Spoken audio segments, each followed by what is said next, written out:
this, boy. Yo, it's Big Ant, the spokesman, man. We back. Another edition of Urban Pilot UPTV. Make sure you stay on your pivot at all times, man. Had to come to tap in on 45 right now, man, on the way back to H-Town. What's going down? Appreciate everybody be locked in, everything I drop. Want to come holler at the people one time. Hey, y'all, give me a mic check and an audio check if you're here already. If you're already here, give me a mic check. Give me a visual check. I know it's a little bouncy on the road one time, but I want to come holler at the people.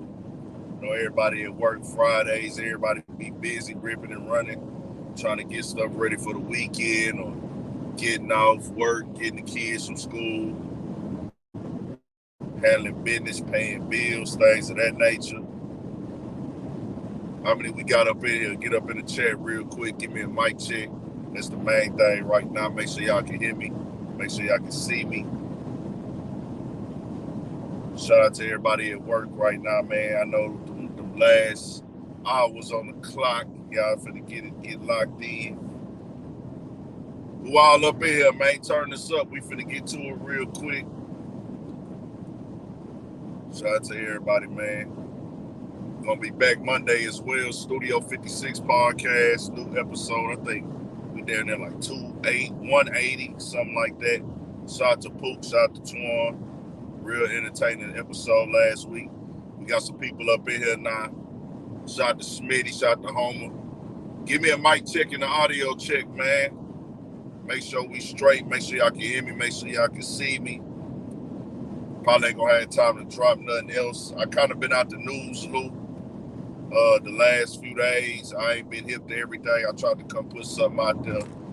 Just dropped the interview. Shout out to my boy D. Himes. Interviewed him in South by Southwest. Y'all go check that out. Y'all support is greatly appreciated on them underground artists or independent artists or artists who kind of don't really got a name in the game on the mainstream level. Y'all go tap into those when I do drop those on the channel, bro. Go turn those up too. You know, I know people come in for the news and my takes and my opinions on what's going on in the game or just to be knowing different things, but tap into some of that other stuff I'll be dropping, man. It be times I drop 4 interviews in a month or 5 and people don't even see them. I know the way the algorithm work on this internet be different. And it ain't gonna go up as much as the trending topics, but go turn those up too, man. So go check those out. We here, y'all can see, y'all can hear. Man, we'll get to it then, man. Vlad has lied and manipulated once again, and I don't like it. And the reason why I don't like it is when people try to paint a picture like they doing something for the greater good, or for the just morals and principles and values as to why they did something when really it's just being done because it's financially beneficial to them or it's just beneficial to their situation. So if y'all don't remember, a while back, it kicked off again where Charleston was going in on Vlad because Vlad called out Adin Ross. And for the people that don't know, he just called Adin Ross a opioid addict and basically calling him a junkie, throwing insults around at him and everything like that. Because he called Vlad old in the stream, said Vlad is old and things of this nature. Now, he said that Adin Ross did a bait and switch on the Boosie interview. Okay, maybe he did. But that wasn't what you tried to make it seem, Vlad, like he shouldn't be rocking with Charleston on the stance of Charleston being anti-Semitic or making anti-Semitic comments. Let's make this clear. Charleston disrespects his own people more than anybody online. This is a fact. Charleston disrespects or antagonizes, let me not say disrespects, let me use the right word, antagonizes his own people more than anybody. And I say that because no matter if he's speaking facts, because he does speak facts at times, he does it with the intent to get under niggas' skin sometimes. Sometimes he might have the intent, I'm going to do this to give a lesson, or I'm going to do this to get a message out there. But he most definitely knows I'm finna offend the shit out of these niggas. So, whatever. Charleston does that to black people. He does that he doesn't discriminate with the disrespect. Now, when you jump out there and say Adin Ross shouldn't be rocking with him because he said anti-Semitic stuff, and I'm like, hold on, okay, what you mean now, nigga? Like, all that disrespectful stuff you promote on your platform, I mean, you're interviewing documented serial killers, bro. That don't sit right with me. But let me get to the chase on this part why he finessing and manipulating and lying. Charleston had already said that Vlad said he wasn't going to interview him no more because he got into it with Boosie kids, which Charleston was disrespectful, and rightfully so. I can understand where I understand why Boosie would say, hey, nigga, I ain't rocking with nobody that disrespects my kids, that interviews people that disrespect my kids. Or if you rocking with him, if you rocking with Charleston, I can't rock with you like that. That's what Boosie said, him and T.I. I understand their reasoning for feeling that way, but this is a business as well. Multiple things can be correct at the same time. Some people might be like, well, hey, man, he disrespected your kid, but shit, he can still come on my platform. I don't agree with the disrespect. I'm not expecting nobody to stand on morals and principles. If you don't, you don't. If you do, you do, whatever. What I align my morals with is going to be basic understanding of respect. That's what I move up on, dog. Common sense of respect and disrespect. The niggas nowadays, they be picking and choosing, whatever. We all got our hypocritical places in the world, including me. Whenever I'm sitting in front of this camera with y'all on this chair, on that microphone, understand I'm heavily flawed, man. I'm heavily flawed. So, Vlad, then, Charleston already put out there that he was in communication with him, with Vlad, about doing another interview. He said the communication ended after he said what he said about Boosie. That's what Charleston say. Charleston say, after I got into it with Boosie's son, then Boosie got on live, got on Instagram or whatever he made their post that I think it was him and T.I. on live, or they was on Instagram, whatever. He said Vlad cut the communication off. So he knew that Vlad had chose to work with Boosie over him.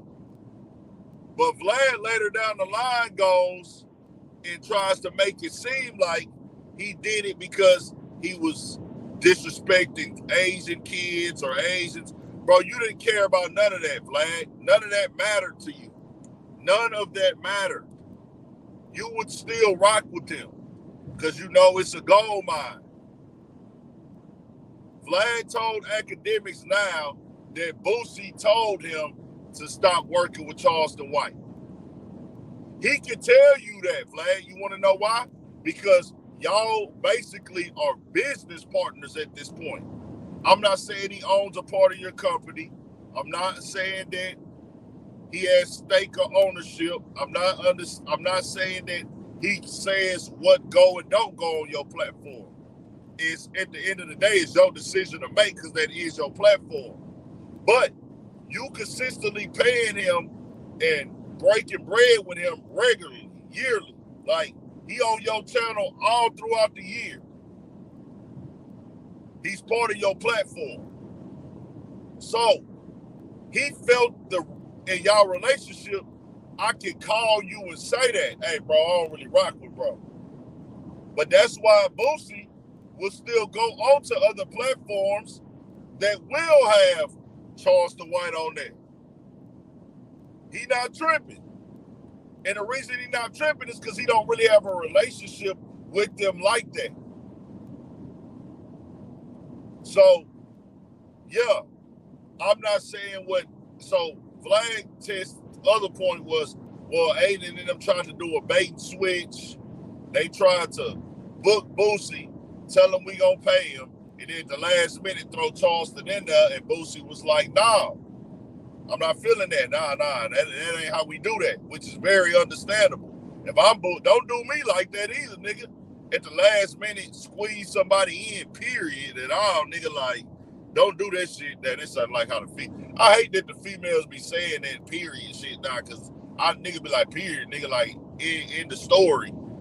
But now they done made this shit a feminine thing, whatever. But in the story, nigga, don't finesse me in the last minute. You can ask me, but they hit Boosie supposedly on some stuff like, hey, bro, we can go viral. We gonna put Charleston on here. Boosie like, no, that's Boosie, right? They shouldn't even do that. Like, everybody ain't in this game to go viral. Boosie got lines that he don't want crossed, the things he won't do, that you can't pay him enough to do. And then, other people have those as well. So I can respect Boosie on that. I don't rock with bro. Cool. Understandable, nigga. I don't want to be made a mockery out of on camera, none of that. I get it. But Vlad, for you to try to basically play this game, like, nah, bro, you lying. You full of it, bro. When you came out here and made it seem like you wasn't rocking with Charleston because of the things he was saying, when really we knew all along I didn't need you to say it, nigga. Because, I look at your platform, nigga, you not pushing on morality on some, like, what a nigga say and don't say over there.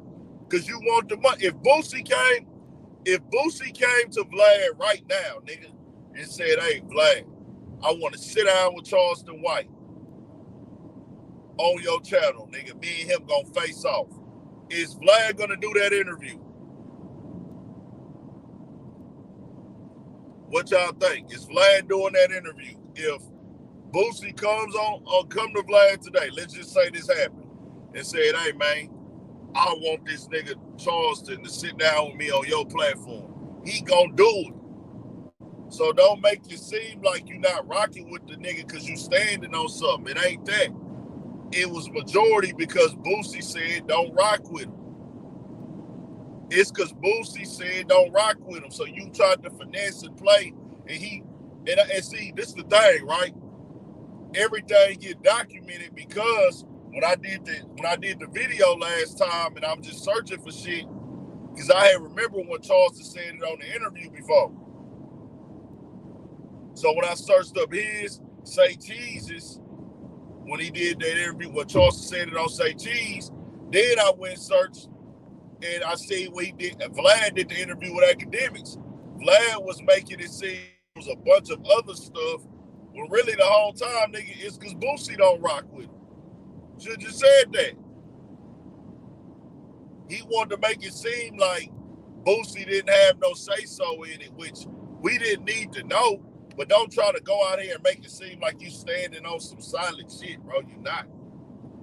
Then you going at him, oh, he's an opiate addict, bro. You like 50-something years. You like 50 years old, bro. Vlad, you interview opiate addicts regularly, dog. Regularly. And see, that's the thing with me.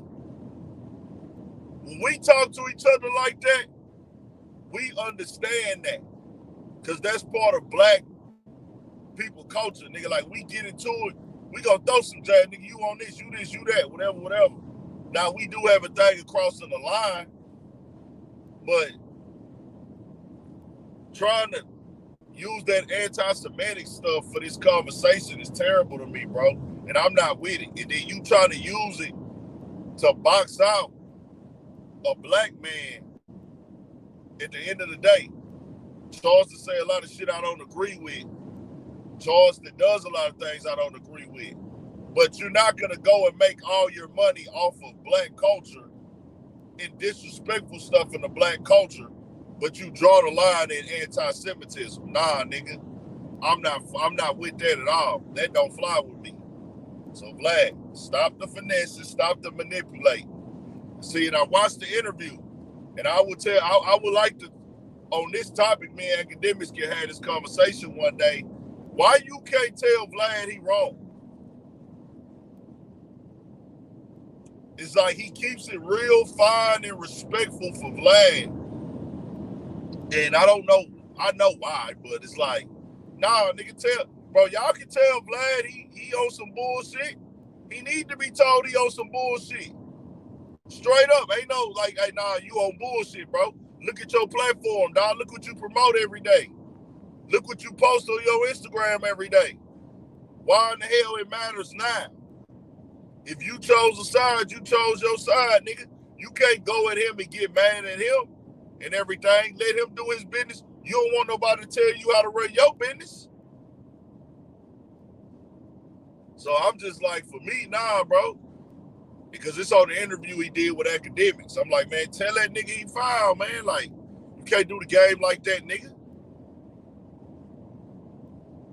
All that old manipulation, not telling it the full truth, and then coming back later on. And bro, I didn't even need him to say it. It was like, nigga knew you wasn't rocking with him no more solely, and majority of the reason because Boosie ain't rocking with him. So I'm like, nah, bro, I tell Vlad that though, bro. Like, that's some bullshit to me. Straight up, nigga. So what else we got? That was that. Now, I'm not saying I'm for Adin Ross or nothing like that. Like, if you watch Adin Ross, you watch Adin Ross. That ain't my lane. That ain't my type of content. All the acting sus and acting gay for view stuff, that ain't my lane. And it'll never be my lane. You know what I'm saying?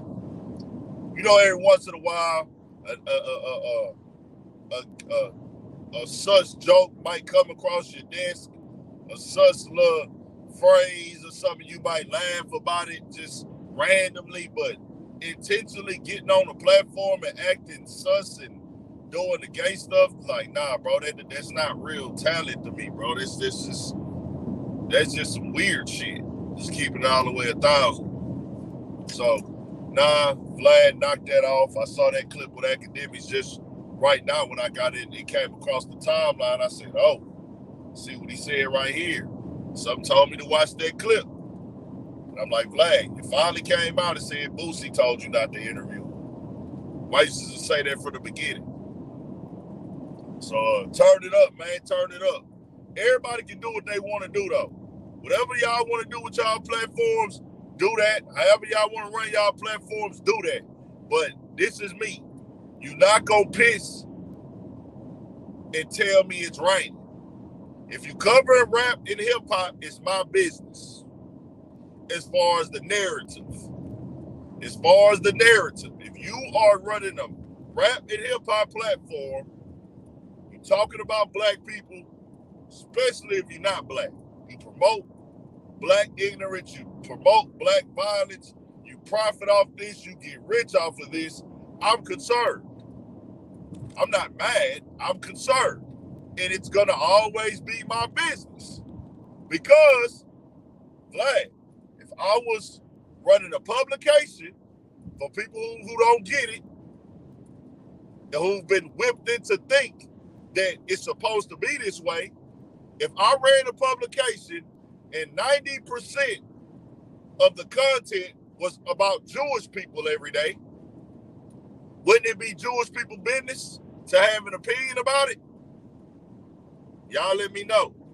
If I ran a platform every day that was about the Jewish community, 90% of it, this is how I make my money, the Jewish lifestyle, the Jewish, everything they got going on, drama, mess, all the capital C's. Who know what the capital C's is, man? Let me see who really rock with me. Tell me what the capital C's is.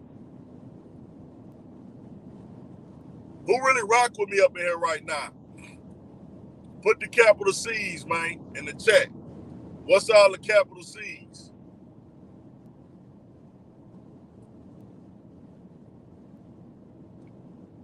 If y'all feel like typing them. Just type a few of them if you know them. If you know them real quick, man. Let me see who really tapped in rocking with me. Nah, who knows? Just give me a couple of my capital C terms, man. I'm just trying to see. Shout out to Princess Reality, man. Come on, talk about it. If you promote that, the controversy, chaos, conflict, confusion, and confrontation, if you promote that within the black community every day, me being a black man, I can't tell you how to do what you do. But if it's about my people, 90% of it on your platform, nigga, that's my business now. It's my business to speak on it. It's my business to have an opinion about it. Nigga, these my people. This is my culture. If I did that about the Jewish community, it'll be their business. It's their culture. So, Vlad, just know, feel how you want to feel, because you're going to watch this probably. Let's keep it 1,000. All these niggas be watching this shit. I don't give a fuck. They can holler at me. We can talk man to man, off the record. I'm always staying where I stand. There is no change in my mind. There is no change in how I think. There is no, I'm here. This is what it is. I've watched everything in the past. I see the business. I see how entertainment works. I know what happened in America.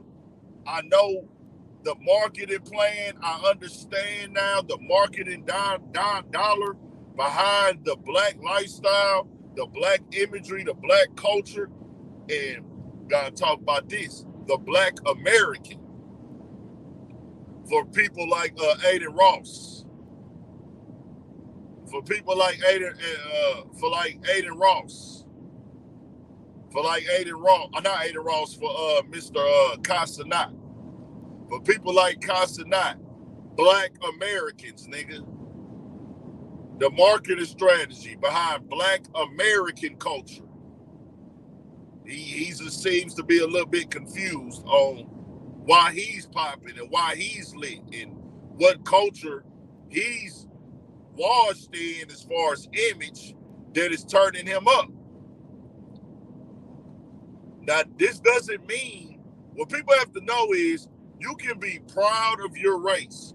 You can be proud of your people. You can be proud of your culture, and you should be. But that does not mean you being proud is tearing nobody else's down. That's not what that means. Everybody who's Jewish is proud to be Jewish. Everybody that's Asian is proud to be Asian. Everybody that's Mexican is proud to be Mexican. Everybody that's Indian is proud to be Indian. People that are Haitian, they proud to be Haitians. People that are Jamaicans, they proud to be Jamaicans, Puerto Ricans, Cubans, Dominicans, Trinidadians. They all proud to be where they from. They rep it. But if you start repping being black proudly, I'm black and I wave, I'm just pushing being black, black, black. It's frowned upon for some reason. It's looked at as, what are you doing? Why? You look corny. Y'all ever peeped that? Have y'all ever peeped that? How they've conformed people to think, and even me. Like, at one point in time, you know, you'll see them people pushing black pride or just having them black pride conversations, and you'll be like, man, nigga doing too much. But they brainwashed us and whipped us into thinking that way. They brainwashed us into thinking don't have that black pride or because it ties back to segregation and oppression and slavery. You're automatically going to be viewed as you're complaining, or they want you to be viewed as you looking for a handout, or, hey, y'all did it to yourselves. No, not at all. So we just going to get that understood.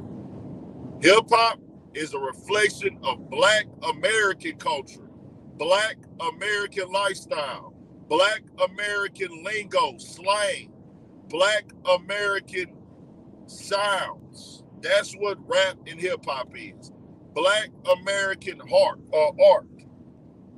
It happened in America. It was created in the black neighborhoods of America. all across the country, Black Americans are the ones that have kept and carried hip-hop and kept it going. And I'm finna move on. Say this again. Not everybody that is Black is hip-hop.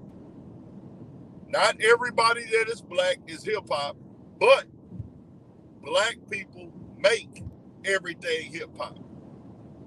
Not everybody that is Black is hip-hop, but the Black people who are hip-hop make everything Black hip-hop.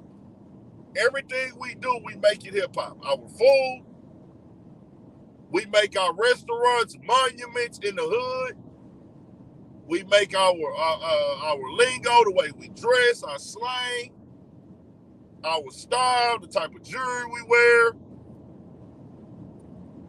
We take the English words and we make them mean what we want them to mean in our communities. Am I right or wrong? Not to mention all the other music genres we created. Shout out to KTV. Shout out to Keep It G News. Tap into Keep It G News, man. Baltimore in the building. So let's get to this. That's that. Joe Budden and Adam22. So I don't know exactly where Joe probably felt the way in, but as far as I can remember back,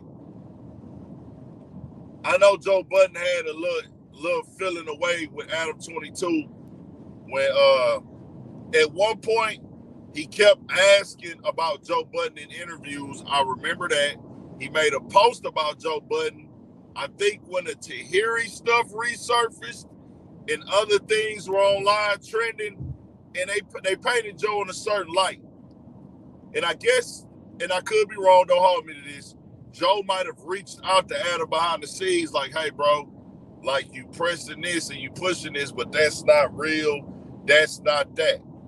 But Adam being white, being arrogant, and people like Adam, and when I say people like Adam, people in media who don't like to be wrong, who feel like if they got up a bad post or if it's trending online, okay, say, bro, even if you got a real relationship with somebody and things of that nature, I got a real relationship with this person, I really jam this person, I really rock with this person, it becomes a thing of like,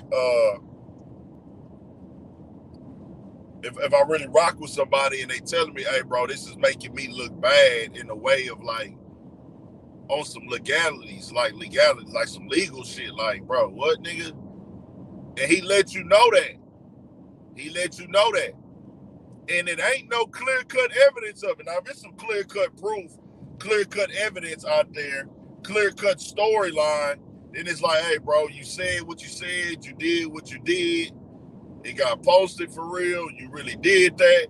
Okay, well, damn, nigga, we can talk about it then, nigga. It's like it's out there. Now, we can do it in a respectful manner if it's really some real live shit that's going on. So I think Joe had told Adam about some shit, and Adam, I guess, didn't want to be told what to do probably, as we've seen before. He's been stubborn, right, when he's right and when he's wrong. Because there's times he be right in a situation, but when he's dead ass wrong, he refuses to say, okay, I'm wrong right now. As you see, I just seen the clip now where he apologized to Joe Budden, where he admitted that, hey, nah, bro, I shouldn't have did that. Like, he said that he mishandled that. And he had also, because I know Joe had told him before, too, one time, like, bro, you sit up here and you bring my name up to all these people on your platform. You keep bringing my name up. And that was before Adam had went on to that podcast when they had that turned up debate on them. So that was already that, but they were cool after that. Because Joe brought him on. So that's what I'm saying. There's always been some little stuff going on. And Joe at the end of the day, Joe is a nigga. Any nigga look at what Adam22 promotes, pushes, how he moves, we're going to categorize that. I don't give a fuck. Like, and the reason why I say you going to categorize that, my nigga, the reason why you categorize it, if a nigga in your circle was doing what Adam22 does, you going to have some shit to say about that shit, bro. If you see a nigga doing what Adam22 does in your circle, a nigga you grew up with, you gonna look at that shit like, hey, bro, that's a weird ass, lame ass, stupid ass nigga. The only thing that's giving Adam22 a pass is his skin color. And this is why skin color and race means everything in America today. For y'all niggas that's lost. Because if it was a nigga from your neighborhood, a nigga you grew up with, a nigga you went to high school with, or one of your family members, if they was out there letting niggas fuck their wife, instigating beef between Crips and Bloods, and even getting to the point disrespecting Crips, like, niggas, you serious? You're gonna call him a dumbass crash dummy? If I got on my YouTube channel right now and started disrespecting Crips in Houston, antagonizing them niggas, telling them niggas to pull up, y'all gonna say, what the fuck is wrong with A? Is that nigga, is he trying to die? Or is he trying to get into some bullshit? But when Adam22 does it, it's seen as, oh, he's white. Oh, he's troll. It's entertainment. Nah, nigga, you's a fucking dummy. A dummy's a dummy. If we gonna all be equal, then we gotta treat them, if you gonna be in our culture, we gotta treat you with the same narrative that we would treat a nigga doing it. So why do we give the white man the pass? That's called oppression. They did a good job of it. They did a very good job of it. So, with that being said, Joe, y'all remember when Adam went on to the show with Joe Budden? And they were turned up on him about him profiting off of Black Death, promoting stuff after people died, him instigating violence and stuff. And Adam is trying to fight for it in the term of, I'm doing journalism and this is media. But at the end of the day, journalism and media doesn't override the end of discussion. For somebody in media, it does, because that's their profession. But if I'm not in media, nigga, fuck your media. Nigga, just because you doing media, and if somebody tell me that, like, hey, I got to take that. Like, hey, bro, but I want the narrative to be factual, though. I want the storyline to be true. Why I did the story. Was the story news? Was it out there? What was my reasoning for it? And I want it all to be considered before you make a judgment call on it. But I'm not going to tell nobody, hey, that's media, so be okay with it. Just because it's media doesn't mean that it's right.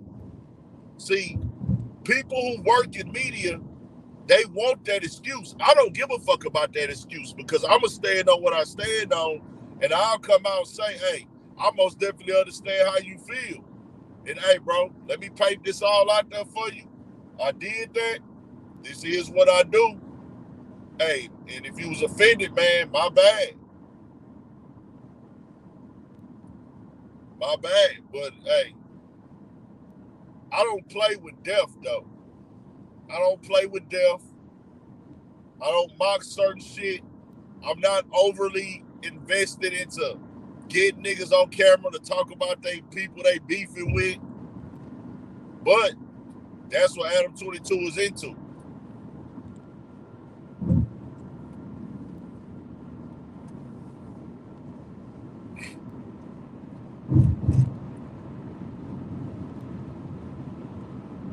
So when you look at all that on the scale, Adam felt that he won that debate that they had on there. He never did. As I said in the video, they tried to say Joe Budden was stupid and da-da-da-da. Nigga, they wasn't stupid. They told you the real. Hey, bro, you're using this for monetary gain and you don't really care about it. You can wake up one day and decide that you will leave hip-hop. You can wake up one day and decide, I don't want to deal with hip-hop or black or urban and street culture one day, and you leave it. But from a black person perspective, nigga, you don't live like this. You never been through none of this. You're not a part of this. A black person seeing a white man doing this is supposed to be concerned. They supposed to be telling you that, nigga. So they can't be wrong. You can't tell a nigga how to feel about a white man who didn't grow up like this, who don't give a fuck about it, is just using his clicking views. If you a black man and you in your 40s, you supposed to be telling them, hey, nigga, what the fuck wrong with you? What you doing? And you supposed to be telling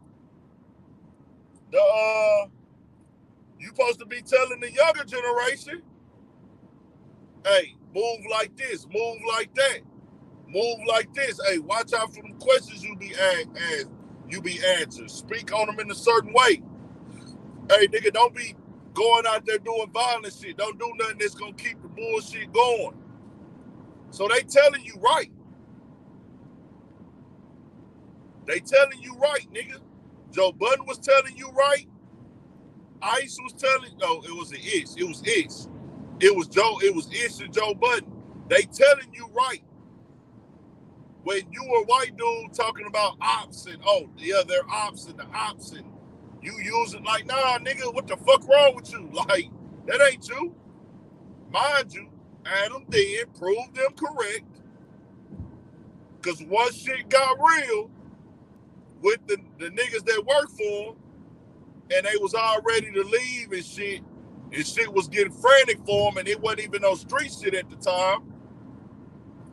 Adam started talking about, I'm finna transition. I'm thinking about transitioning out of hip-hop. Y'all remember he was trying to go political?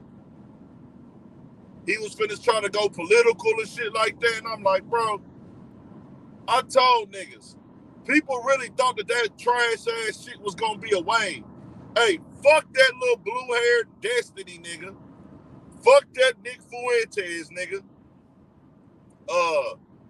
Fuck all them other weirdo white dudes that he was trying to bring on there and shit when he was trying to have that little other lane, because, fam, don't nobody give a fuck about that, nigga. Your channel is built off niggas. You ain't nothing without niggas. So niggas always have a right to have an opinion about whatever the fuck you got going on, nigga, because you ain't shit without niggas in rap and hip-hop culture. Nigga, remove every nigga off your platform, nigga, and don't interview no more niggas. You ain't got no platform no more. Shit, really? At this point, you probably can't even make no money off the porn without having your wife fuck a nigga. It's like, damn, you gotta interview the niggas and you gotta let them fuck your wife? You need niggas. They don't need you. The thing is, we so plentiful. There's so many niggas you can go find. It's so many niggas walking around that you can sell. It's always been that way since slavery days. Not calling nobody no slaves or nothing like that, but that's just the way the world worked in America. In America, you can always market a nigga, especially a nigga with a story, especially a nigga that's in shape, especially a nigga that's funny. I gotta understand, nigga, we was the acts, we was the stars, we was the show, we was the entertainers, we was the entertainment. So now they had several other little things. I know Joe had I know they had one little incident where they was saying little stuff, and then when everybody had left, it was a conversation and stuff like that going on. Adam felt the way because Joe interviewed him and gave him a hard interview after everybody split last year. He gave Adam a real tough interview, which he needed that. that shit is crazy to me as well. Whenever Adam and Vlad do interviews, nobody really pressed the line on them niggas about no controversial stuff. Well, not Adam. Niggas do that with Adam. Niggas don't do that with Vlad. But Adam felt the way about the interview. Adam felt the way.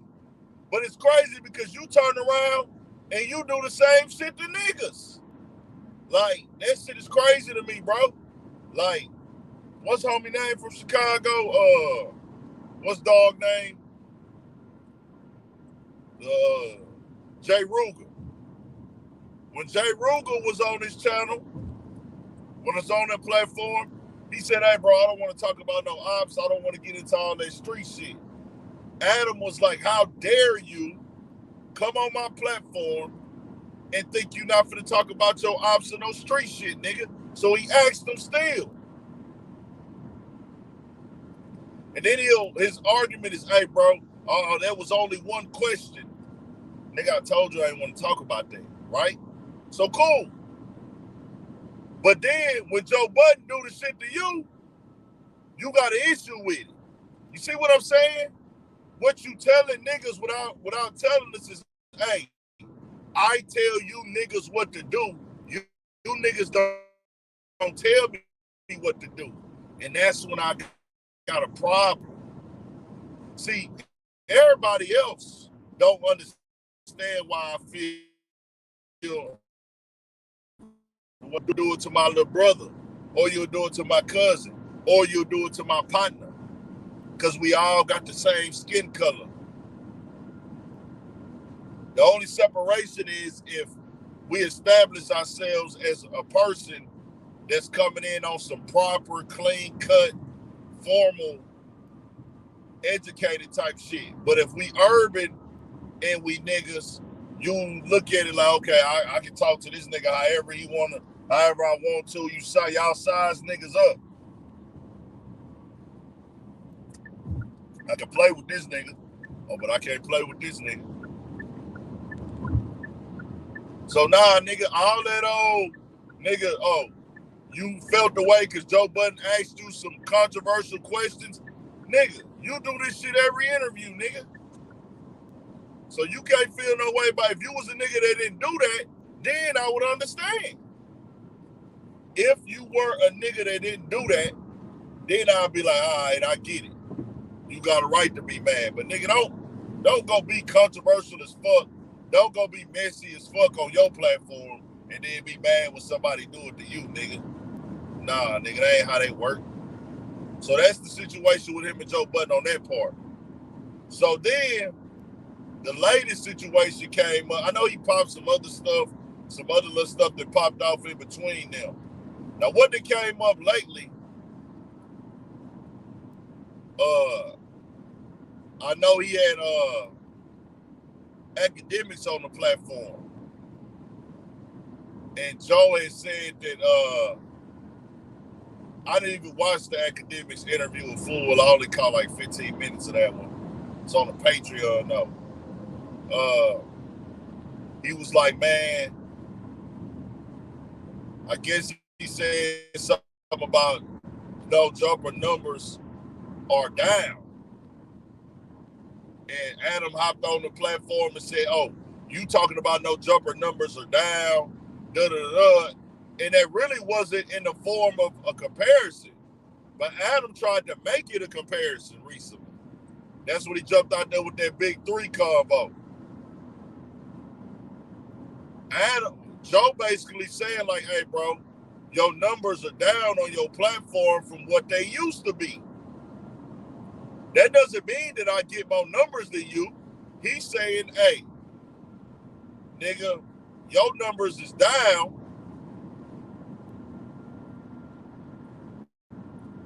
from where they were. Adam said, well, I get this many views a month, you get this many views a month. The comparison doesn't make any sense. And that's the word semantic, that's the manipulation. First of all, you put out twice as much content on your YouTube channels than the Joe Budden podcast. So you're automatically going to have more views.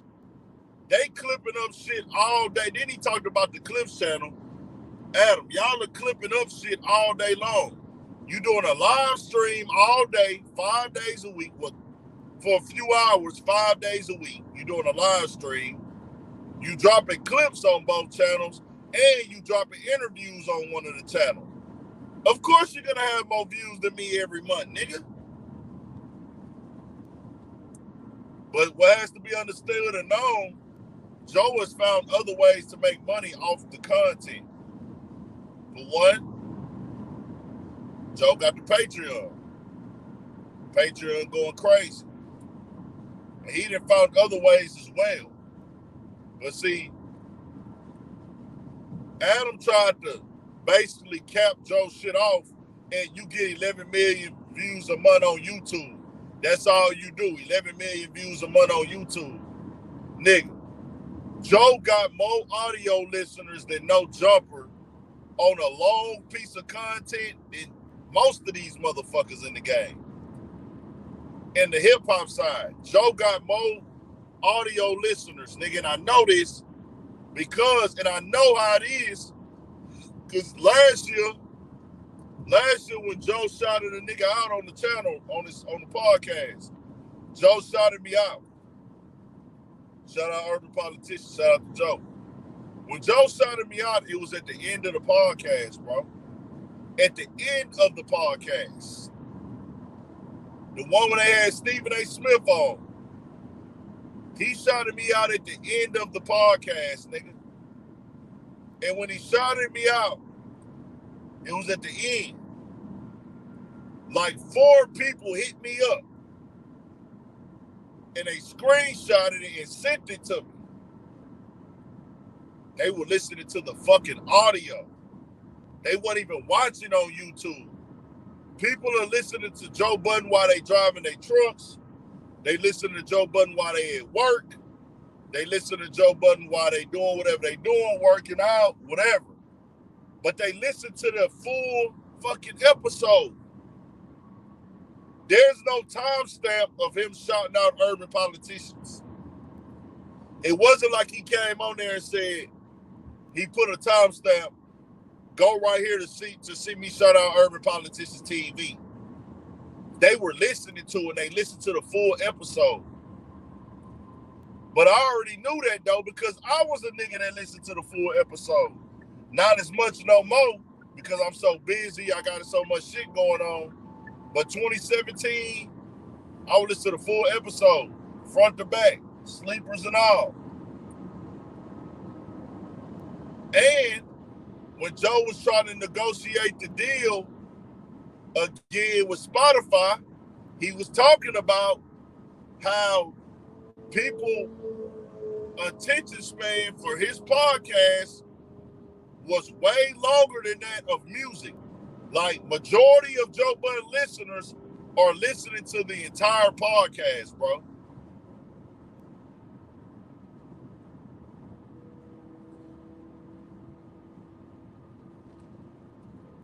So I say all that to say there's no point even comparing the two, dog. It just is what it is.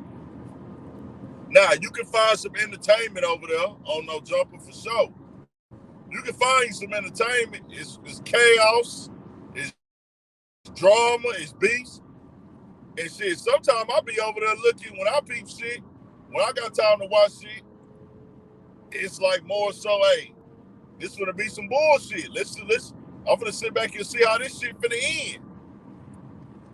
I'm gonna see how they gonna end this, how this bullshit gonna end. I'm gonna see how this play out. All the bullshit, people are gonna be entertained because they want to see, like, how is the car gonna crash? Is the train gonna wreck? People want to see the end of the movie. People like a shit show. So when he be having certain drama going, of course you gonna click it. At times, sometimes you just be like, fuck it, I don't really entertain me. I don't even know what the fuck going on. Sometimes people send me shit, I be like, bro, I don't even got time to look at this shit. Like, certain shit I see it, people are sending it to me, I'm like, oh yeah, let me look into this nonsense. Like, Let me see how far they gonna go with this one. But that comparing Joe Budden and Adam22 makes entirely no sense. If you just want to have the overall, okay, we in the rap lane combo, you could be subjective on it, but Adam is doing any and everything that he possibly can on that platform with no type of like real integrity in the form of what we gonna put on here, what we gonna promote on here, no type of like real standards and things. And if that's your business motto, that's your business motto. But you can't compare that in views to somebody who is doing that. Joe Budden is just not allowing any and everybody to come to the Joe Budden podcast. But if he wanted to, he could. But that's not what he built it on.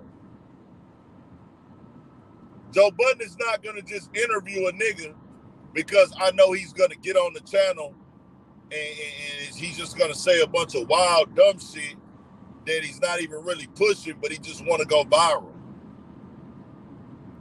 And I'm for giving brothers a platform. I'm for giving members a platform. Like, I'm for these brothers being heard, but some of them niggas, they don't got shit going on. Nothing. Niggas can't rap. They can't dance. They can't sing. They can't do nothing, but they ready to get on camera and crash out. Man, let's bring that nigga on here.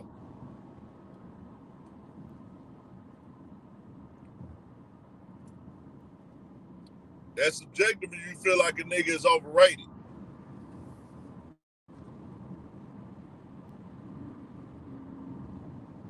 That's subjective.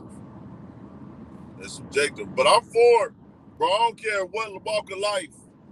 I don't care what walk of life you come from, nigga.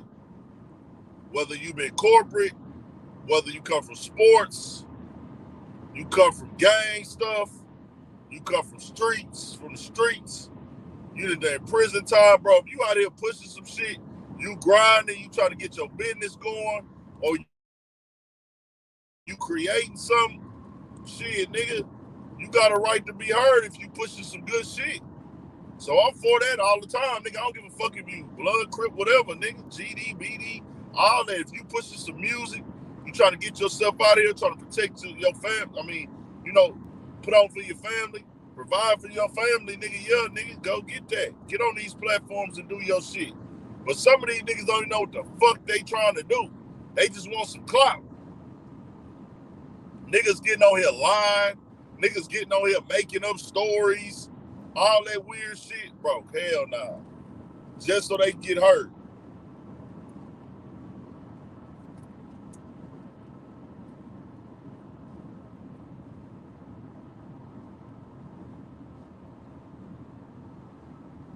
Yeah. So also, I don't like to compare the platforms like that. Like me, yeah, y'all might look at me like in a way on my platform as well. But I don't even compare my platforms to niggas because, to be honest with you, I might just look like all I talk about every day is motherfucking what's like, I just do news clips of the trending topics only. But a lot of people don't know we do a fucking 2-3 hour podcast every Monday talking about all type of shit. A lot of people don't know I got hundreds of interviews on this channel. A lot of people don't know I done went to New Orleans, Dallas, Fort Worth, Austin, Dallas, Fort Worth, Arlington, the whole DFW. I done been to Austin, New Orleans, Mobile, Alabama, Atlanta, Miami, LA, Detroit. I've been to all these places interviewing underground artists that were not known, artists that wasn't popular. That's a prerequisite for me in this culture, nigga. I did that for free. I did that for free, nigga. I put that work in. I done interviewed every rapper in my motherfucking neighborhood at the time, nigga. 2018, 2019, 2020. Nigga, I was interviewing every rapper in my fucking neighborhood, nigga, all over the city. Nigga, I done 70 interviews in Houston. And that's on the channel, bro. So it's like, nigga, I done did it all. And I'm trying to get the interviews back going. But the game has shifted a little bit. So, you know, we gonna still have some of that good shit on there though. Just the game ain't on that right now. So I understand why people not doing that right now, but I done did that.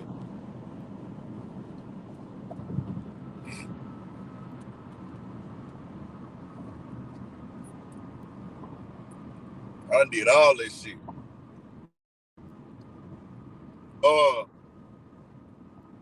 We talk about real shit that's going on in the world too, nigga. Real dialogue on this motherfucker. Real dialogue. So in this latest shit that popped off,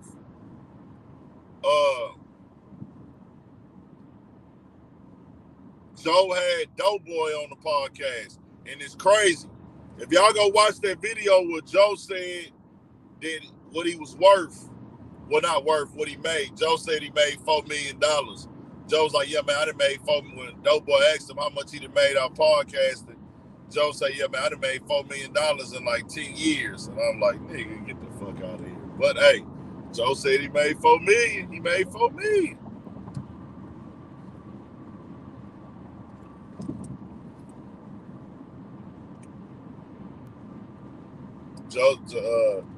Joe say he interviewed $4 million. He say he interviewed $4 million. Joe said he made $4 million. He made $4 million. Take his word for it. But I'm gonna tell y'all some real shit, bro. Never tell nobody how much you fucking make, dog. Nothing good is going to come from it. Don't tell them. Let them wonder. Let them guess. If they feel you broke, you broke. Fuck it. You ain't got to show nobody you getting money, bro. It does nothing for you in the long run. If you look like money, smell like money, carry yourself like you get money if you is, that's a part of life. Be confident in who you are. You got to do that. But, nigga, don't tell motherfuckers how much money you make, bro. Because all they doing is choosing how they going to respect you and where to place you in and count your pockets. And I'm comfortable not knowing how much no nigga make. I'm comfortable not knowing how much no nigga make. I don't need to know, nigga. That's between you and God. That's between you and God and the IRS, nigga.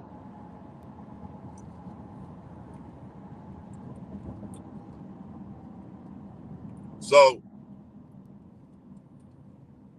after that, you know, it was a good conversation with Doughboy on there. It's crazy, though, because I did a video and I looked back. It was January 2019, nigga.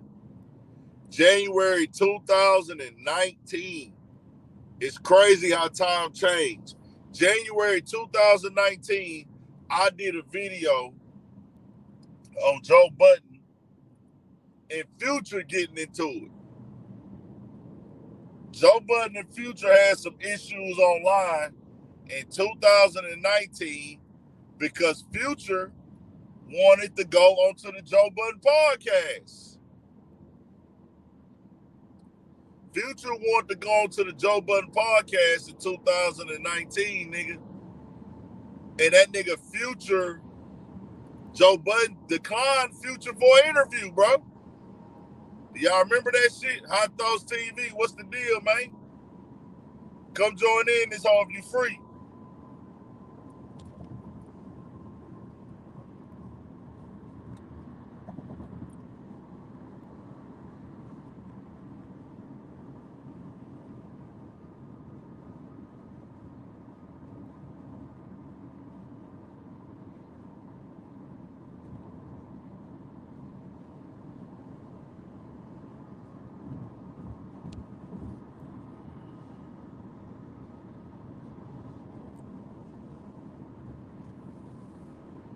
if you free, come join in real quick. Probably about be to the crib about 30 minutes. So now that nigga Joe Budden, he declined a Future interview in 2019, man. At that time, I don't know what I said in the video. I didn't watch it, but in my head, I was like, why the fuck you ain't interview Future? But I think Joe kind of thought that Future wasn't going to come in the interview and really talk. I think that Joe might have thought that Future was going to come in the interview arrogant. Because Joe Budden was doing interviews, nigga. And Future like, hold on, nigga, like, nigga, I'm one of the biggest artists in the fucking world, nigga. You ain't gonna do my goddamn interview. So I think the nigga Future, he had went to Big Facts and did the interview. I don't think it was Big Facts. I think it was just him and Big Bank. Might have been the whole Big Facts crew. Might have just been Big Bank. But I think Joe came back and realized, like, damn, because I think Future had just read up on the new deal. He had just read up on the new deal, had some other shit going on, so he wanted to do some press. Not that Joe needs it. Not that Joe missed out.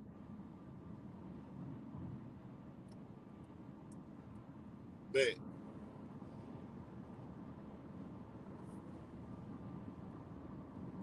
Who that is?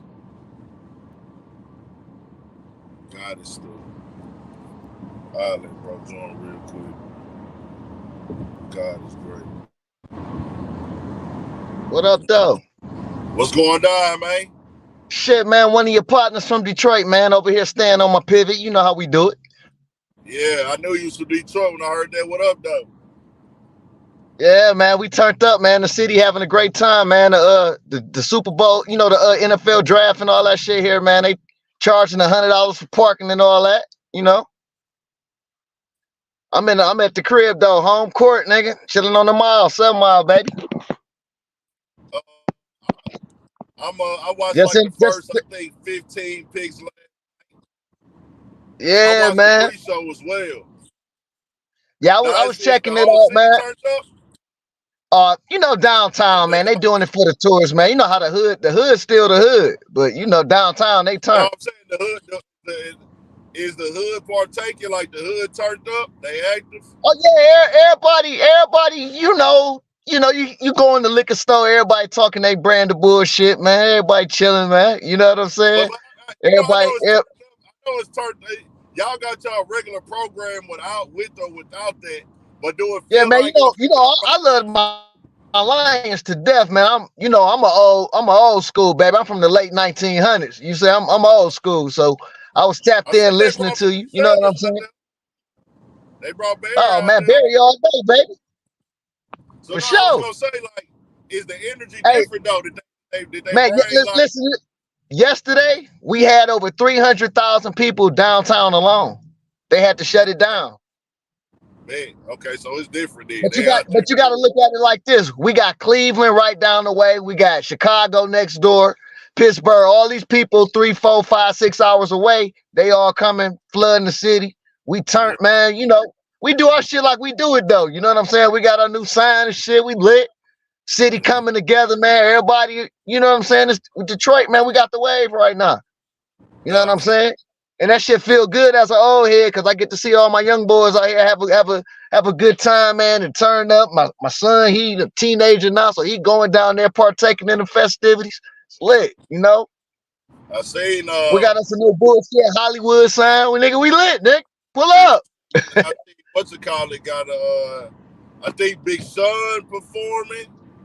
And then man, let me show your viewers some shit, man. I'm really on the mile though. Like, I don't know how to turn the camera around, but you can see behind me and all that. It's the hood. I think Babyface Ray Pop got something going on down there too. Yeah, everybody down there, man. Them boys lit. I'm on the west side. Them, they on the east side, but the whole Detroit lit. Yeah, I rock with Detroit. What you Shout out to the whole Detroit, matter of fact, nigga, the whole Detroit. I rock Yeah, man, we all in, man. We all one, man. We stick together when we go out of town, for sure. So now what you want to speak on? Oh shit, man. I was really just listening to you cracking on what was you just talking about, man? We was talking about Future was on the Joe Budden, wanted to get on Joe Budden podcast and whatnot. I remember that shit. 2019. Yeah, man, I've been tapped in with you for a minute. I just watch, man. I don't be in the comment section, but I like that shit. When you say some real shit, man, I share that shit to my Twitter. I ain't got a big following or no shit like that, but I be putting that shit out there, man. You know what I'm saying? Because you be saying some real shit with the message, like a lot of shit you say, a lot of these young guys need to hear and really take heed to that shit. Like, you know what I'm saying? Even when you break down the commercialism of what y'all doing, like we all gonna get our money, this and that, but it ain't gotta go to the guns, and you ain't gotta be all in the spot and on the internet with the whoop-de-woo. You know what I'm saying? Like they need to hear that shit, because a lot of these kids is tricked by that shit. They think that shit real. A nigga put paid in front of his name, he think he rich already just because a nigga name Paid Will or some shit. Like, nah. Nigga say spin the block, you don't know that's your brother around the corner. It's like, you know, in Detroit, man, it's every man for himself. This ain't no gang city, none of that shit. You be every man for himself. So. Yeah, I mean, you always gonna have your pockets of the copycatters. And, yeah, the niggas that do their thing. You know, you always gonna have that, you know, but man, we be hustling, get money. Nah, I say rest in peace, Will too. Yeah, rest in peace. Yeah, for sure. For sure. But now, it's just one of them things where I know, like, I can breathe. Like, for me, I feel like I'm trying to play that balance, man. Like I tell niggas, because I'm covering bullshit and drama and all the dumb shit too. But all this stuff, this negativity, this drama, the stuff that get threw up on the blogs, yeah, and then like drug, right? And then that's what they push, and then you know, so they already pushing drugs on us every day. And they've been doing that. We products of that. Social media, we all addicted to the people that's in this lane. If you watching this, you might can do without it, but it's a part of your life just to tap into the drug. I like to call myself, I'm that drug, but I'm the drug that's gonna give you the balance, that's gonna weed you off the mind state of being that drug is what you need. Yeah. So, like, you know, like those drugs they give you, like, you know, like if a nigga addicted to alcohol, you can't just quit alcohol cold turkey. Yeah, you're gonna have some withdrawals from it. Well, not even if you quit alcohol, if your body becomes all the way addicted to alcohol, that's one of the worst drugs you can be addicted to.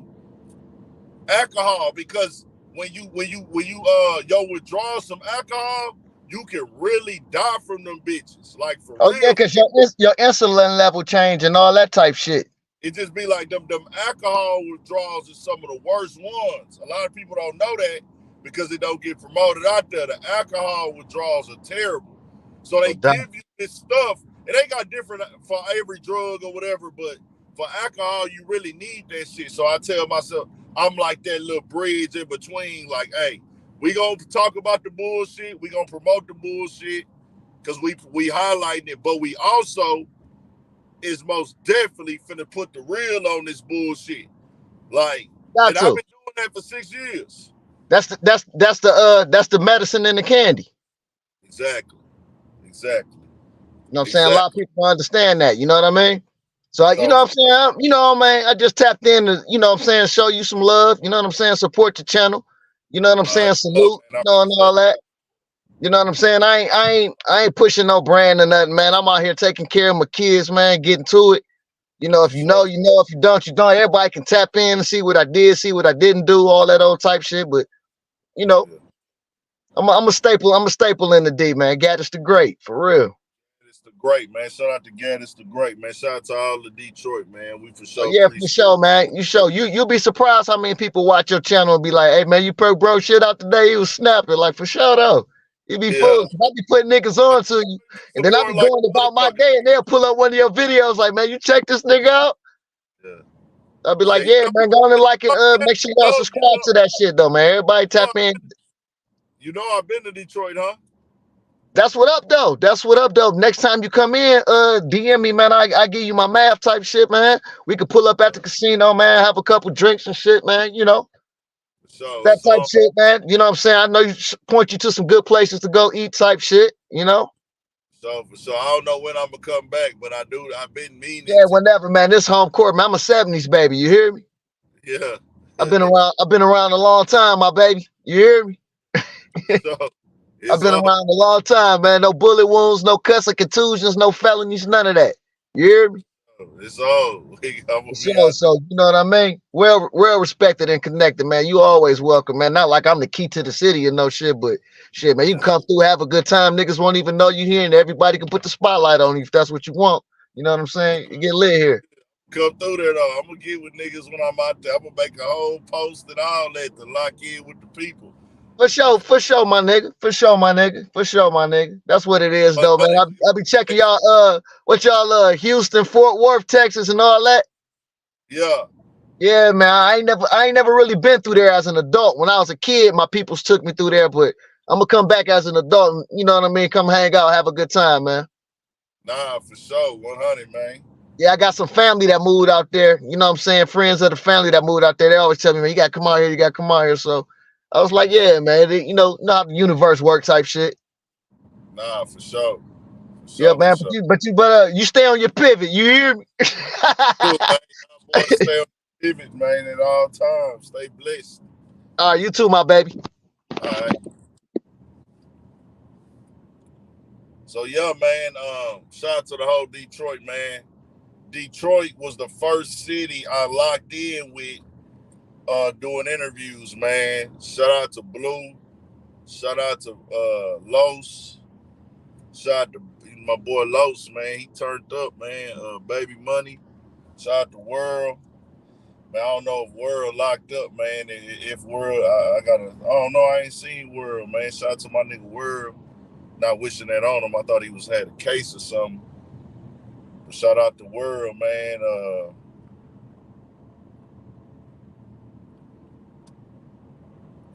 Who else out there, man? I was just rocking with. Shout out to Tez. Shout out to everybody over there on Post Street, 12th. All them boys over there pulled up on them niggas. Shout out to all them niggas. Shout out to my boy on 6 Mile, man. That Street McNichols. I think he East Side, man, because I don't know all the streets. I don't want to be wrong, but I was on McNichols. East Side McNichols. My boy up over there. Shout out to Wheelchair Goat, too. I think he from Warren. All over Detroit, man. Shout out to everybody, bro. I don't want to leave nobody out. 6 Mile, 7 Mile, 8 Mile. Everybody I pulled up on out there. I know, hey, I'm probably forgetting somebody. I don't charge it to me, man. I'm working. We just, but I love Detroit, man. I've been hooked on that music for so long.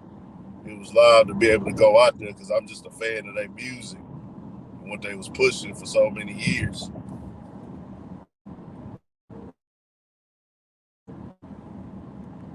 Let's turn it up though, but nah, I tell Joe that, hey, not that Joe needs that to validate him or solidify him as a platform as an interviewer, but like nigga, to have a good future interview in your resume, nigga, that's live, bro. To have a good future interview in your resume, that's live as a motherfucker, nigga. Like future that nigga, bro. I've been jamming these future projects, them bitches slide, nigga. Future ain't let a nigga die with no music, bro. Future had that one thing that everybody questioned. And when you go back and listen to it, the honest, it was like it wasn't what we was expecting. But if you go back and listen to honest, do y'all feel like that album was bad? Do y'all feel like that album was bad when Future put out Honest? I feel like we was looking for something different a little bit. But ever since that, nigga, Future ain't put out nothing that wasn't high power quality, nigga. 10 years straight, nigga. Tapes. Evolve wasn't like up there with the other ones to me, and I've got criticized for that before, and I get it. This is just a personal opinion. Evolve wasn't up there with Purple Rain and the stuff at that time. It was cool though, but everything else, nigga, hey, that nigga Future popping it, nigga. Future, that nigga. Ain't no playing with Future. Y'all turn it up though. Hit that like button, man. Hit that like button and turn it up.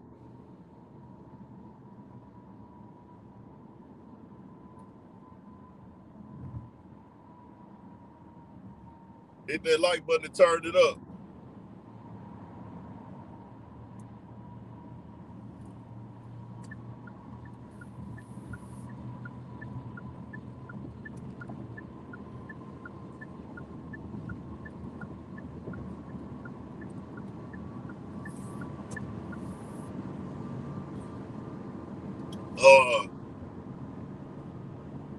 So let's get into that. Well, you gotta watch these motherfuckers on this highway, boy. These niggas can't drive. But so now, this latest shit, that's why I forgot. I brought the Future up because now he got one of Future artists, a free band gang artist, Doughboy, on the platform. So that was live. Hey, Doughboy cool on the podcast, man. I like Doughboy on the podcast. That was live. That was a lit ass episode, bro. Jordan had a lit ass episode. That was a dope episode. 719. That was dope as fuck. Yeah, that was live. That was a good ass episode. So, nigga, turn back around.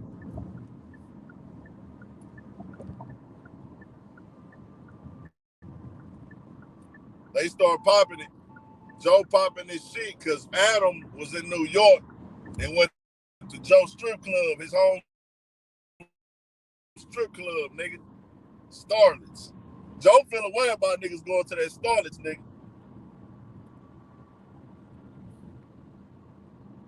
I don't know why, nigga. Joe cool with going to the strip club. That's how you know a nigga getting money. He cool with just being a nigga in the strip club, throwing his little dollars on the bitches when he go up in there. That shit crazy. I ain't gonna lie, I don't ever want to be that guy. I don't ever want to be that guy, nigga. I don't mind going to the strip club, fucking off a little bit every once in a while. I ain't finna go there and throw no thousands or no shit like that. Fuck that. To each his own, though, nigga. If that shit, hey, if y'all feel like I'm broke because I ain't in it, hey, so be it, nigga. I don't give a fuck how I am, nigga. I'm not gonna be the nigga just in a strip club throwing my fucking money, nigga. That shit don't make no sense to me, dog. Everybody get y'all money, y'all people who work there do what y'all do. That's y'all 1-2 thing. Hey, I ain't knocking y'all, I ain't hating on y'all. They just ain't my thing.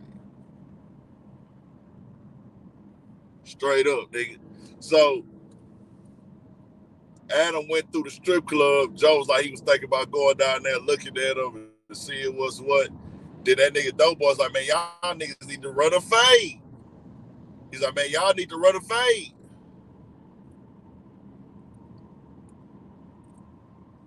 Y'all need to run a fade. Shit.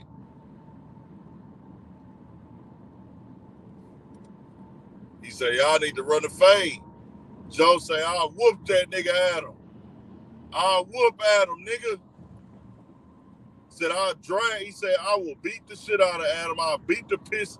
He said, I will beat the shit out of Adam, beat the dog shit out of Adam.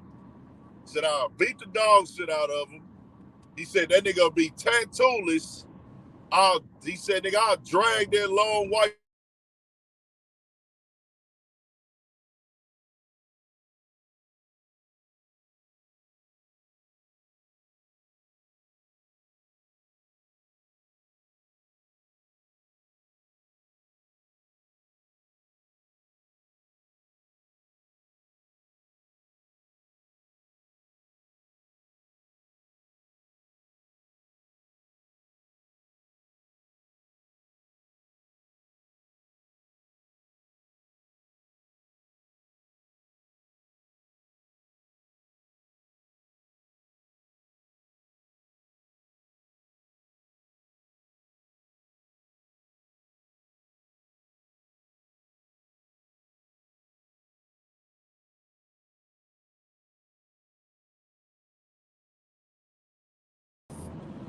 Y'all turned it up, man. The nigga, somebody, I got a phone call. Y'all come here with that energy, man. Turn us up one time. I know everybody probably getting off work. Everybody ripping and running. I'm going to leave the live up today, though. Fuck it. So that nigga, Joe was popping this shit or whatever. Then he said, this is too much of a primetime podcast to be talking about that shit. And the conversation kicked off and got turned up, too. Because Queen's Flip felt like Adam was asking Fat Boy about him to see if he was gonna diss, try to stir some controversy and shit like that.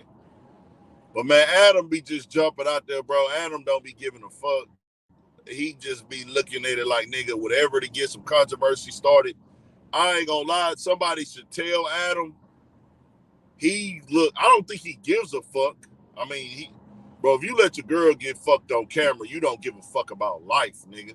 But when he be trying to do these little stunts to go viral and I see it get reposted on Instagram or Twitter, bro, that shit be cringy. It's like, I'm tired of him making me feel secondhand embarrassment, bro.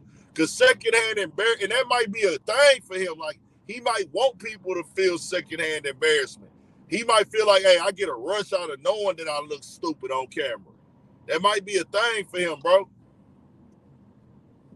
That might be a thing for Adam at times. Like, he gets a rush out of getting a reaction out of people, whether it's good or bad. Even if he know what they saying are true, it's true. Some niggas, they don't give a fuck. Even if you speaking the truth about them, it's bad. They embarrassing themselves. They looking like clowns. They cool with that because they just want attention. Like, some niggas be wanting attention, bro. Like, I want attention so bad. Like, nigga, it feel good that y'all niggas even talking about me. So that's that. Joe will beat the shit out of Adam, though. We seen Adam, as Joe said, when that nigga ran, when the squabble broke out. You can't talk tough when the squabble was finna break out at this age as a grown man. You set these two niggas down. You do this. Nobody put you in this. So if you a nigga that interview gang members all the time, promotes gang banging, promote taking fades, tries to set up fades, lines up, like be popping big shit on the internet, if a little fist fight break out in front of you, I expect you to react. I expect you to jump up. I expect you to, like, duck and move a little bit. But that nigga Adam, when the Almighty started hitting the little white boy, that nigga was finna run in the other direction. Like, I gotta get the fuck out of here. Nah. And that's because you bring that energy like that. Like, that's what you promote. That's what you push.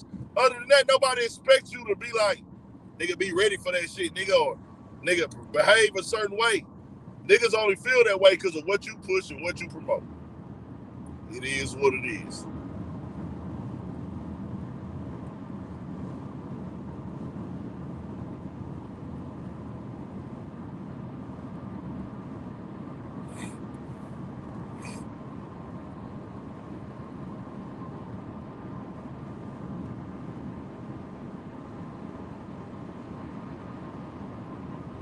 So that was that. What else we had? Oh, Tank and Floyd, man. I ain't gonna lie.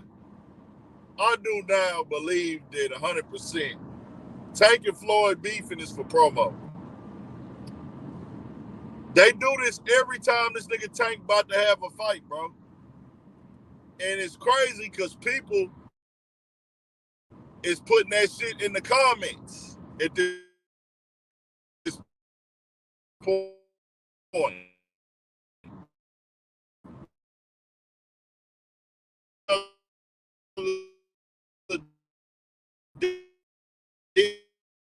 Get back cool.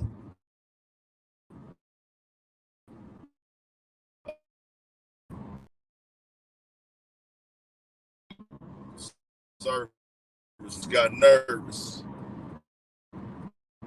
Unless that's the type of relationship they got. But That nigga posted up some shit calling Tank zesty for how he was dancing and shit. Because yesterday Tank was calling him a hater. And even when the Bill Haney, I don't know if y'all saw it, because I follow Bill Haney on Instagram. I follow Tank on Instagram. When Bill Haney and Tank got into it, when Bill Haney and Floyd got into it, Tank was in the comments and he said something slick to both of them niggas. He said something slick to both of them in the comments. I saw it. Because, you know, if you follow a nigga on Instagram, they gonna put that nigga comment at the top, especially if they got a real big following. So they put that nigga Tank comment at the top of that motherfucker.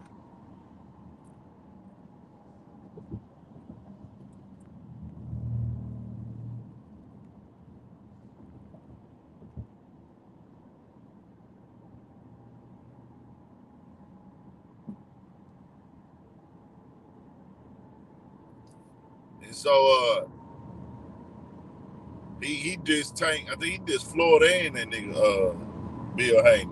So now Floyd going in on him, popping shit to him, calling him zesty. That nigga posted up, nigga, you know I ain't zesty. So he posted up a picture of him and Floyd, because I think it kicked off. He said Floyd is stuck in Dubai.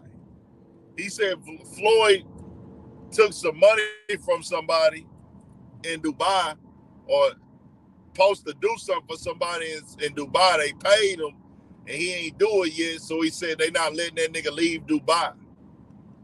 That's what he said about Floyd. I don't know, bro. This all some rich nigga talk, if you ask me, nigga. Like, nigga, I ain't going to no fucking Dubai. Like, I ain't into that, bro. I don't know how y'all feel about like going to Dubai and all that shit. To each his own. I am not a world traveler type nigga. To each his own. Do y'all. Hey, if you happy traveling the world, nigga, I salute you. Nigga, live it up. That just ain't my 1-2 thing. So Floyd, that's what Tank say, nigga. You stuck in Dubai, nigga. You can't leave, nigga. You got them people money, nigga. They got you over there stuck, nigga. He came back calling them zesty. So Tank came back, posted a picture of him on the jet with Floyd and some women. One of the women is Floyd ex. That nigga Tank was fucking on one of Floyd ex women. Little badass bitch. Or they was fucking. That nigga was at courtside with the hoe. That bitch was bad. I'll say this, for the looks of her, I don't know her personality. She's for sure getting hit. If I came across her, I'm not a nigga that likes to go and try to fuck niggas' gals though. Like, that ain't my thing. That ain't my thing. Like, I'm not fucking no nigga gal. If you got a boyfriend, don't shoot your shot at me. I don't give a fuck how bad you is. If you are in a real relationship with a nigga, or a nigga think y'all in a relationship in any way, shape, form, or fashion, if a nigga is in that pussy regularly, I don't want it. Like, I don't.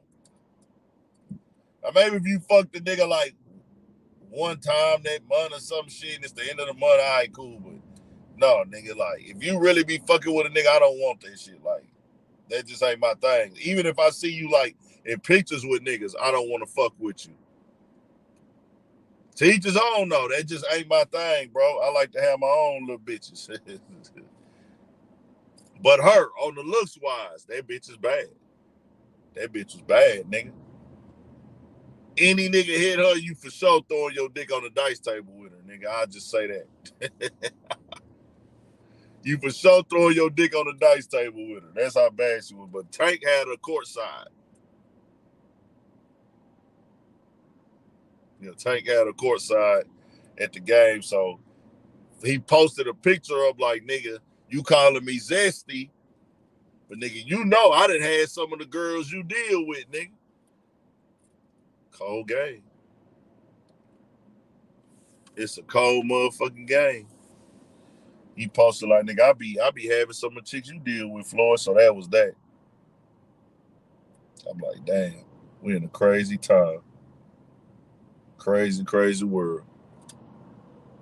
So then That's they back and forth. But I'm even seeing in the comments now, my nigga BP had pointed out to me that he felt like that shit was fake a while ago because they did it like once or twice. They did it twice already, I think.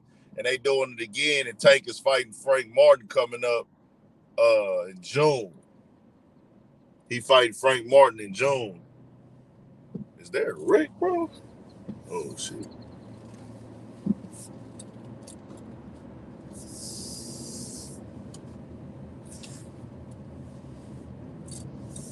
Really couldn't catch the side street on that bitch ass.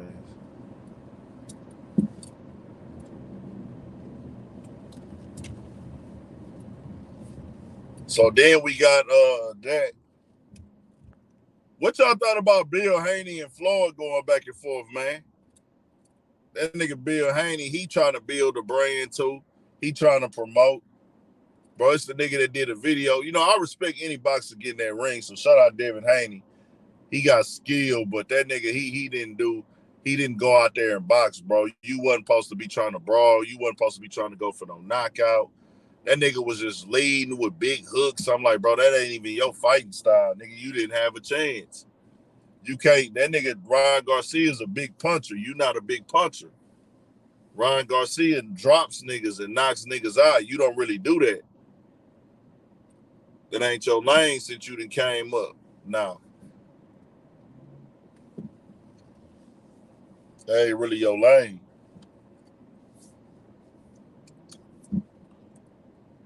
But he tried to jump in that lane, nigga. We tried to jump in that knockout lane. It get real, nigga. Gotta know that.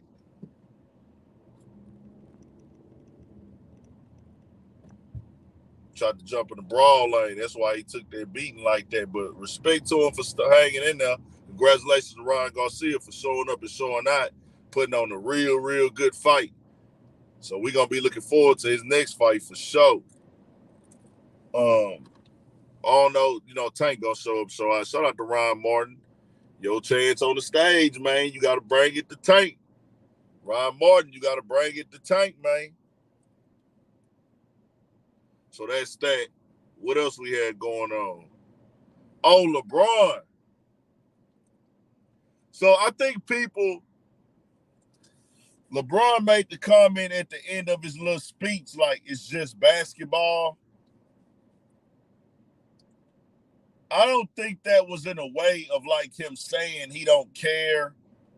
He not tripping about losing. But when you hear that from a nigga who down 0-3 in a series, if you say that in any form of the conversation, that's what's going to get highlighted. But it felt like he was trying to just explain, like, matching up. Like, not saying that basketball ain't nothing. He just was basically saying them matching up, getting prepared to play the people that they playing, being pressed by them and shit like that. Being pressed and pressured in the game, the pressure that they gotta face. I think he was just describing all that as, hey, bro, that's just basketball. It's just basketball. Like, it's just basketball. I would have to re-listen again, but he got painted out as LeBron says it's just basketball after the loss. But Fela, did you listen to the whole shit? I gotta listen to the whole shit again. I'm gonna listen to it again when I pull up real quick to make sure. Because it felt like he was talking about just matching up and playing. I don't think he said when he meant like, oh, this loss. Oh, nigga, this ain't shit but basketball. Nah. Now, what did look bad was D'Angelo Russell at the end of the bench like that. That looked terrible, nigga. That looked disgusting to D'Angelo. D-Lo. That looked like on the D-Lo, you don't want to be on the team no more. On the D-Lo. That's what that looked like to me, nigga. D-Lo. That looked like you don't want to be on the team no more.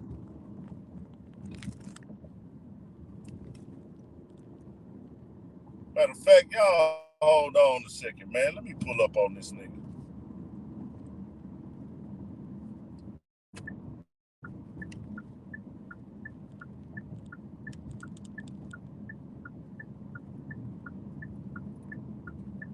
I gotta see what's up on my other whip.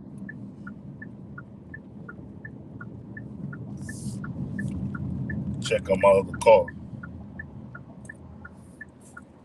He'll be bullshitting.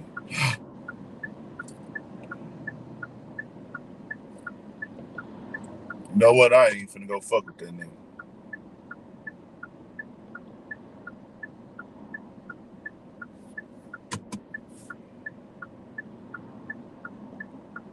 I don't know if I want to pull up on this nigga or not. Let me see.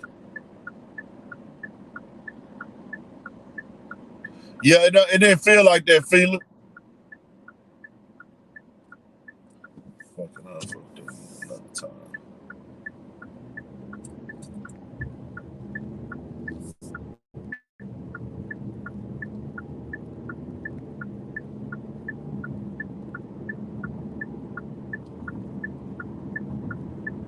What else we got going on, man? Anything else? I want to holler at y'all real quick, man.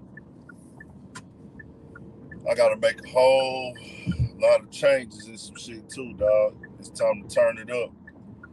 Shout out to the people that be locked in with me, man. This really be me tapping in with my supporters on shit as well with these live streams. Had kind of a stressful 2 days. Mind all over the place, man. My mind been all over the place these last 2 days, so I'm like really trying to figure it out. You know what I'm saying? Really trying to figure it out. Who all up in here still, man? Who rocking with me? Turn it up in the chat, man. Who rocking with me? What else going on? What else y'all want to hear about? Nah, ain't no goddamn girl trouble. Nah, we ain't tripping over no bitches at all. That's girl trouble, boy. That's so easy to eliminate. At this age, see, I'm in my 30s now, bro. I done experienced everything with women, like good, bad, ugly, disgusting, betrayal. I've done wrong to women. I've made big mistakes with women. So it's like, shit, you know what I'm saying? All that shit. No, we ain't going through nothing with no females. That's a choice right there for me. I'm easy because I feel like this. If I don't have a kid with the woman, was that my dog?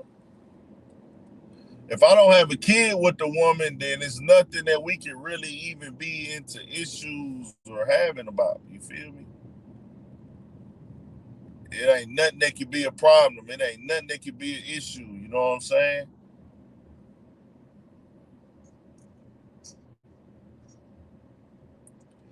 It ain't nothing that could be an issue. It ain't nothing that could be a problem.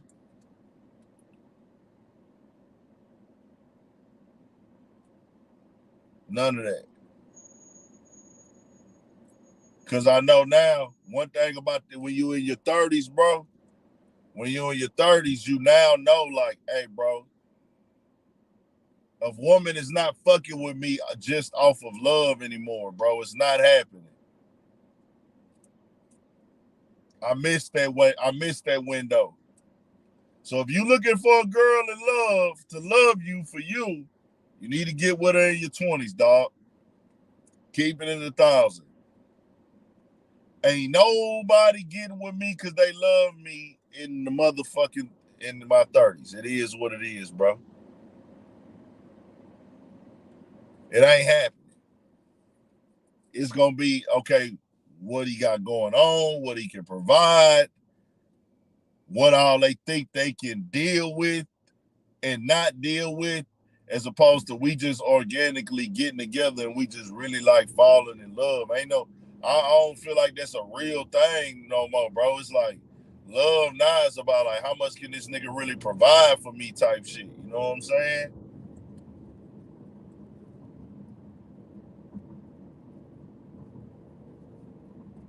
At this age, I'm cool with that though. I ain't fucked up about it.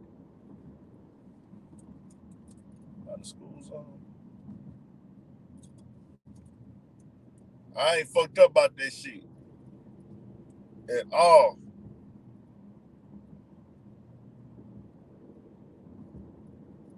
Y'all shouldn't be either.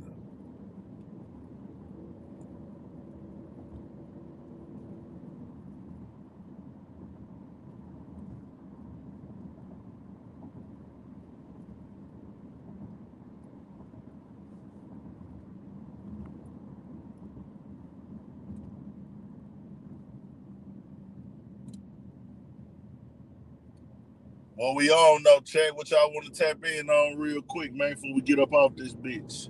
I know everybody busy. It's early in the daytime. Everybody at work. I just wanted to holler at y'all on some shit. Ain't no breaking news out there. Tell me something. What's going down? What y'all want to speak on real quick? Ask me what's what. Hey, that Kanye West interview was funny as shit too, bro. Did y'all watch that motherfucker, that Kanye West interview? That shit was fucking hilarious. What else going on, man? Y'all give me something. I can't look up and see what's going on, man. Y'all gotta let me know, bro. We on the road right now.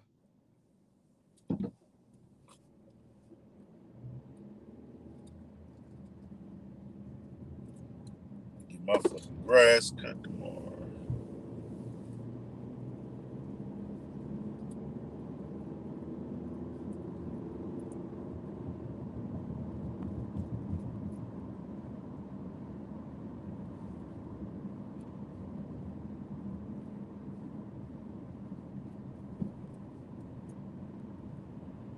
Say, Cassidy diss track. Who Cassidy dissed?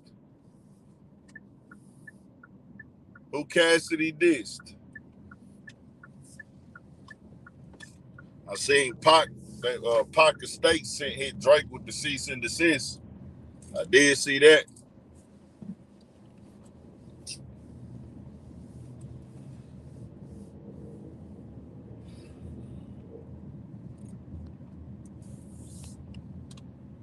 So if Diddy, hold on. Oh, he dissed X the Block, Easy the Block Captain, the battle rapper. What he dissed him for? Oh, he deleted the song.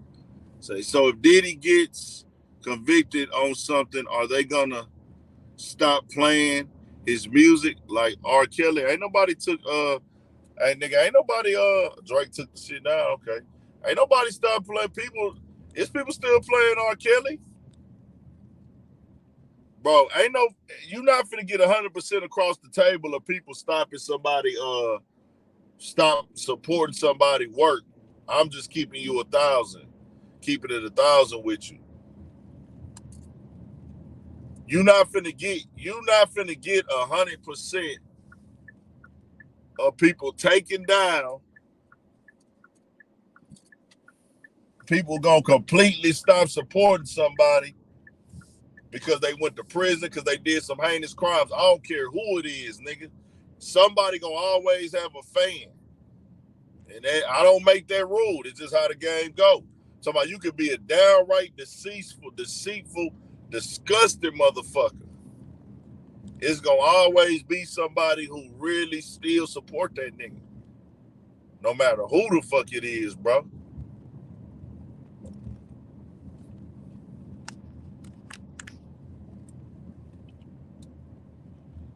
I don't give a fuck who it is, where they from. Somebody gonna support that shit, nigga. Just know that.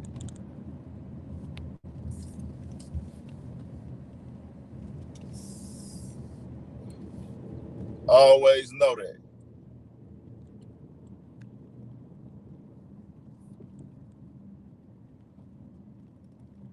But what hood you from, what block you from, what city you from, what street you from.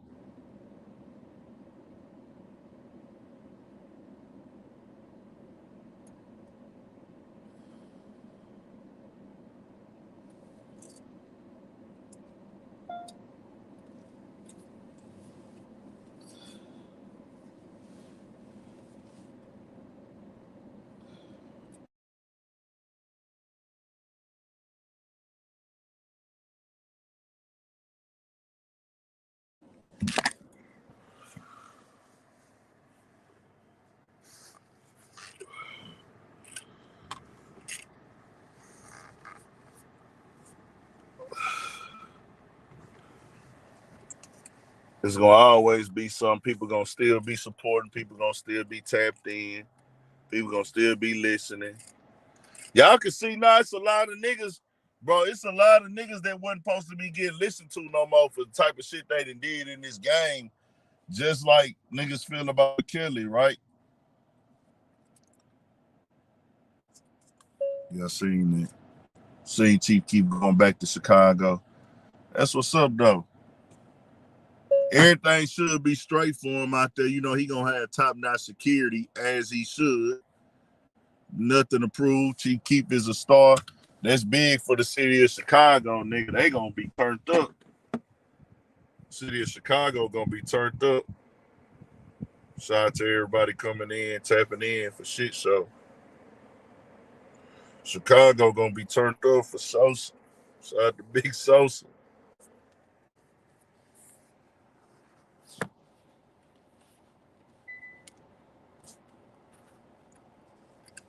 Had that security. He gonna be on point. Chief Keef know how to move out here, man. Chief Keef, one of them ones. One of the most influential artists ever. It just is what it is. One of the. There's several big influential artists. I always say, for rap and hip hop, Pac, Wayne, Kanye West,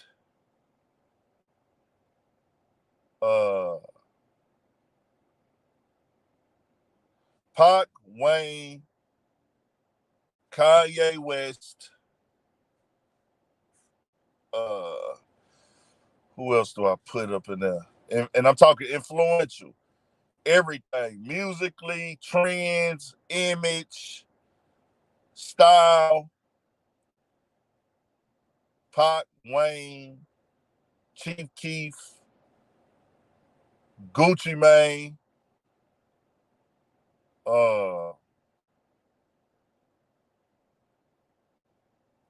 I ain't gonna put it in no order. It's too hard to put it in no order. It's too hard to put it in the order. So I'm gonna say Pac, Wayne, no order, no particular order. Pac, Wayne, Chief Keef, Gucci Mane, Future,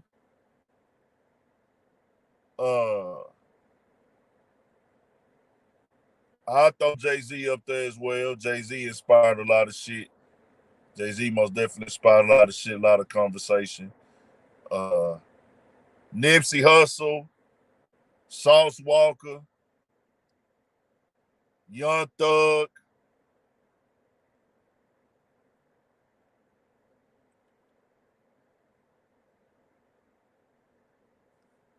Detroit in these last 4 years been the most influential city in the last 4 years.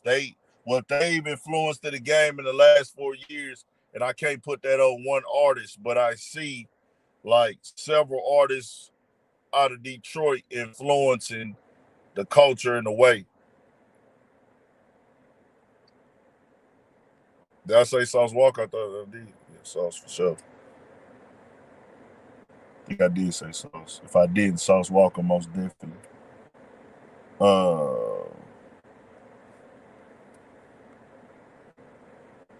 Who else, dog?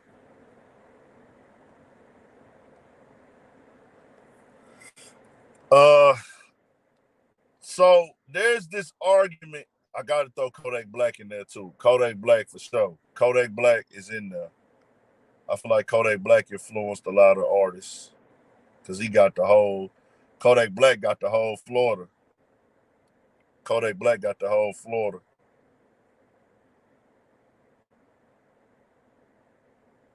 The younger generation.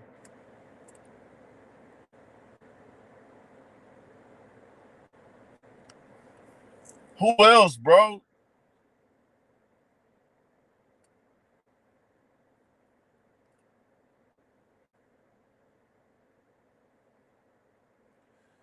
Can't think of nobody right now. Is there anything else we need to tap in on, bro? Matter of fact, let me see what the fuck LeBron has said real quick while I'm here.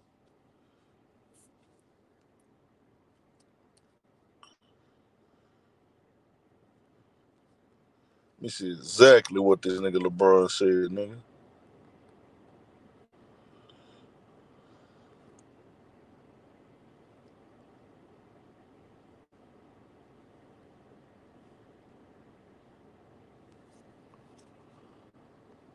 Feel it. Where you at, nigga? You say LeBron said that. Hold on.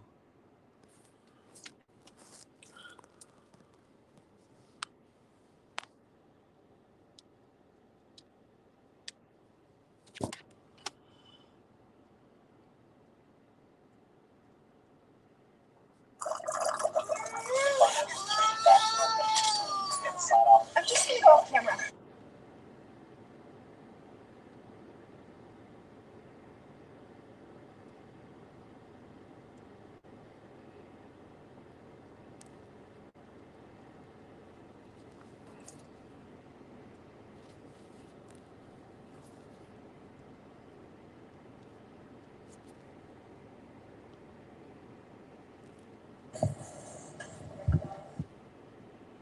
Team.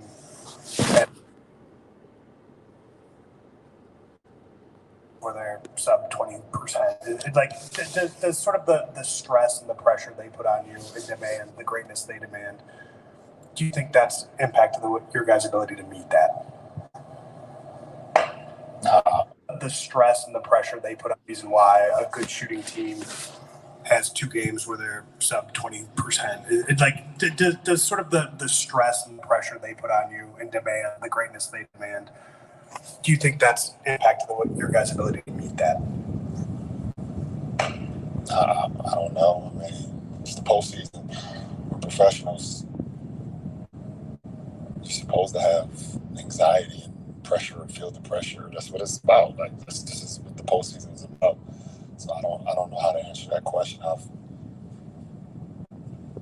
don't know. I don't know if you have to ask the individuals, that question and see how they feel. It's hard for me just to be like, this is what I think that guy feels. That's not I can't do that. I'm not a mind reader. I don't know. But this is the postseason. Me and this guy have been playing together for 6 years. We've been to the mountaintop. We've been close to the mountaintop. We've played a lot of games. We know what it takes to win. We know what it takes to win a championship and how, damn near perfect you got to be. That's not like something that's so crazy to obtain. I've been a part of it 4 times. Damn, my bad. My bad. Hold on.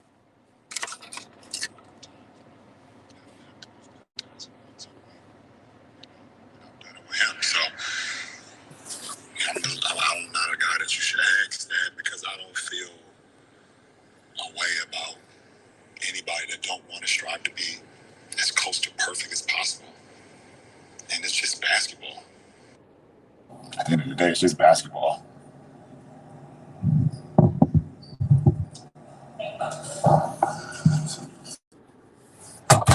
That's some bad luck. Yeah, I don't think it's I don't think he meant it like in that way that it's getting taken. But I mean, if you ask a nigga, is basketball everything? If you ask a nigga gonna say, yeah, I love the sport, but nigga, my family come first. And that's what a nigga supposed to say. But in that moment of that being down 3, the way he said it wasn't, I don't think it was like how it got taken like that. You feel me?